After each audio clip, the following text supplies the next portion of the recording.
ನಾನು ಹೇಳ್ತಾ ಇದ್ದೆ ಹಬ್ಬ ಅನ್ನುವಂಥದ್ದು ಇದೆಯಲ್ಲ ಅದು ಕೇವಲ ಅಯೋಧ್ಯೆಯಲ್ಲಿ ಮಾತ್ರ ಇಲ್ಲ, ಇಡೀ ಹಬ್ಬ ಅನ್ನುವಂಥದ್ದು ದೇಶಾದ್ಯಂತ ಇದೆ. ನನಗನ್ನಿಸ್ತಾ ಇದೆ 2024 ಏನಿದೆಯಲ್ಲ, 24ರಲ್ಲಿ ಎರಡೆರಡು ದೀಪಾವಳಿ ನಾಳೆ ಬರುವಂಥದ್ದು ಇದೆಯಲ್ಲ, ಅದು ಪ್ರಥಮ ದೀಪಾವಳಿ, ನಂತರದ್ದು ಬರುವಂಥದ್ದು ಮಾಮೂಲಿ ದೀಪಾವಳಿ ಬಂದೇ ಬರುತ್ತೆ. ಇದೆಲ್ಲದರ ಜೊತೆಗೆ ಇಡೀ ದೇಶಾದ್ಯಂತ ಸಂಭ್ರಮ ಇದೆ ಅನ್ನುವಂಥ ಸಂದರ್ಭದಲ್ಲಿ ಕರ್ನಾಟಕವನ್ನು ಇದರಿಂದ ಹೊರಗಡೆ ಇಡಲಿಕ್ಕೆ ಸಾಧ್ಯನಾ? ಕರ್ನಾಟಕಕ್ಕೂ ರಾಮಾಯಣಕ್ಕೂ ಅಂದರೆ ರಾಮನಿಗೂ ಅವಿನಾಭಾವ ಸಂಬಂಧ ಇದೆ. ಯಾಕಂದರೆ ರಾಮನ ಬಂಟನನ್ನು ಕೊಟ್ಟಿದ್ದು ಈ ನೆಲ. ಇದೆಲ್ಲದರ ಜೊತೆಗೇನು ಅಂತಂದರೆ ಶಿಲೆನೂ ಇಲ್ಲಿದೆ, ಶಿಲ್ಪಿನೂ ಇಲ್ಲಿಯವರೇ, ಅದು ಕೂಡ ನಮಗೆ ಹೆಮ್ಮೆಯ ಸಂಗತಿ. ಹೀಗಾಗಿ ರಾಜ್ಯಾದ್ಯಂತ ರಾಮೋತ್ಸವದ ಕಳೆ ಕಟ್ಟಿದೆ.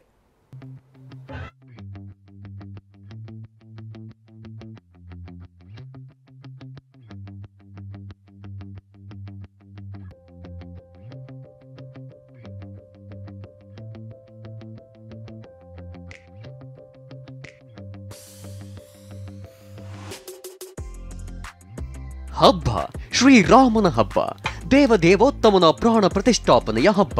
ಅಯೋಧ್ಯವಷ್ಟೇ ಅಲ್ಲ, ನಾಡಿನಲ್ಲೂ ಸ್ವರ್ಗವೇ ಧರೆಗೆ ಎಳೆತಂತಿದೆ. ರಾಮ ಜಪ ಮುಗಿಲು ಮುಟ್ಟಿದೆ. ಕೇಸರಿ ಧ್ವಜಗಳು ರಾರಾಜಿಸುತ್ತಿವೆ. ಗಲ್ಲಿ ಗಲ್ಲಿಗಳಲ್ಲೂ ಮರ್ಯಾದಾ ಪುರುಷೋತ್ತಮನ ಬೃಹತ್ ಕಟೌಟ್ಗಳು ತಲೆ ಎತ್ತಿವೆ.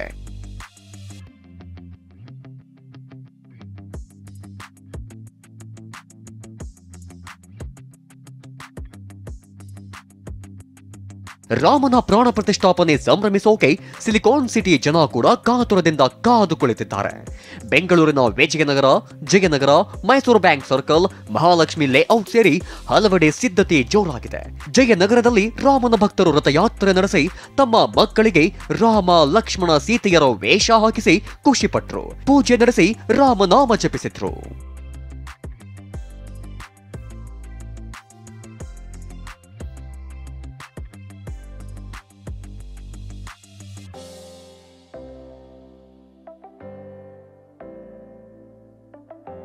ಹುಬ್ಬಳ್ಳಿಯ ದಾಜಿಬಾನ್ ಸರ್ಕಲ್ನಲ್ಲಿ ರಾಮ, ಹನುಮನ ಬಂಟಿಂಗ್ಸ್ ರಾರಾಜಿಸುತ್ತಿವೆ. ರಾಮನ ಫೋಟೋಗಳು ಸಿಕ್ಕಾಪಟ್ಟೆ ಸೇಲ್ ಆಗ್ತಿವೆ. ಧಾರವಾಡದ ಮೇದಾರವೋಣಿಯಲ್ಲೂ ಕೇಸರಿ ಬಾವುಟಗಳ ಕಲರವ ಜೋರಾಗಿದೆ.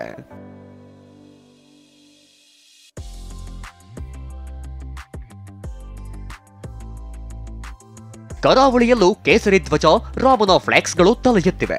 ರಾಯಚೂರಿನಲ್ಲೂ ಕೇಸರಿ ಧ್ವಜಗಳ ಖರೀದಿ ಜೋರಾಗಿದೆ. ಇದೇ ಮೊದಲು ಎಷ್ಟು ಧ್ವಜಗಳು ಸೇಲ್ ಆಗಿವೆ ಅಂತ ವ್ಯಾಪಾರಸ್ಥರು ಖುಷಿಯಾಗಿದ್ದಾರೆ.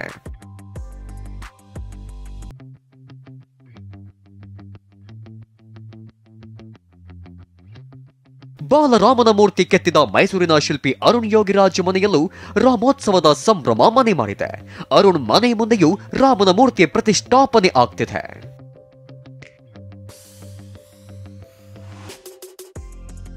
ಮೈಸೂರಿನಲ್ಲಿ ರಾಮನಿಗಾಗಿ 111 ಅಡಿ ಉದ್ದದ ಅಗರಬತ್ತಿ ಸಿದ್ಧವಾಗಿದೆ.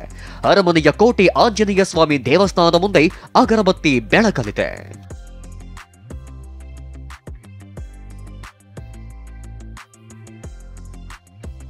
ಅಯೋಧ್ಯೆಯಲ್ಲಿ ಶ್ರೀರಾಮನ ಪ್ರಾಣ ಪ್ರತಿಷ್ಠಾಪನೆಗೆ ಕೆಲವೇ ಗಂಟೆಗಳಷ್ಟೇ ಬಾಕಿ ಇದೆ.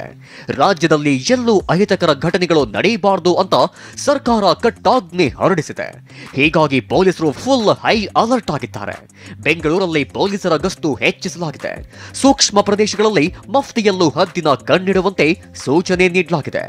ಯಾವುದೇ ರ್ಯಾಲಿಗಳಿಗೆ ಅವಕಾಶ ಇಲ್ಲ ಅಂತ ಪೊಲೀಸರು ತಿಳಿಸಿದ್ದಾರೆ. ಇನ್ನು ಬೆಳಗಾವಿಯಲ್ಲಿ ಶ್ರೀರಾಮ ಸೇನೆಯ ಶೋಭಾಯಾತ್ರೆಗೆ ಬ್ರೇಕ್ ಬಿದ್ದಿದೆ. ಅತ್ತ ಮೈಸೂರಿನಲ್ಲೂ ಗಣಪತಿ ಸಚ್ಚಿದಾನಂದ ಆಶ್ರಮದ ಮೆರವಣಿಗೆಗೆ ಅನುಮತಿ ನಿರಾಕರಿಸಲಾಗಿದೆ.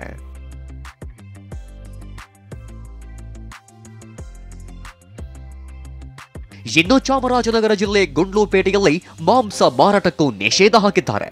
ತೆರಕಣಾಂಬಿ ಗ್ರಾಮದಲ್ಲಿ 3 ದಿನ ಮಾಂಸ ಮಾರಾಟ ಮಾಡುವಂತಿಲ್ಲ.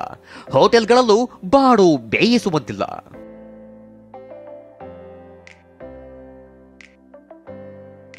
ಅದೇನೇ ಇರಲಿ, ಎಲ್ಲೆಲ್ಲೂ ರಾಮೋತ್ಸವದ ವೈಭವ ರಂಗೇರಿದೆ.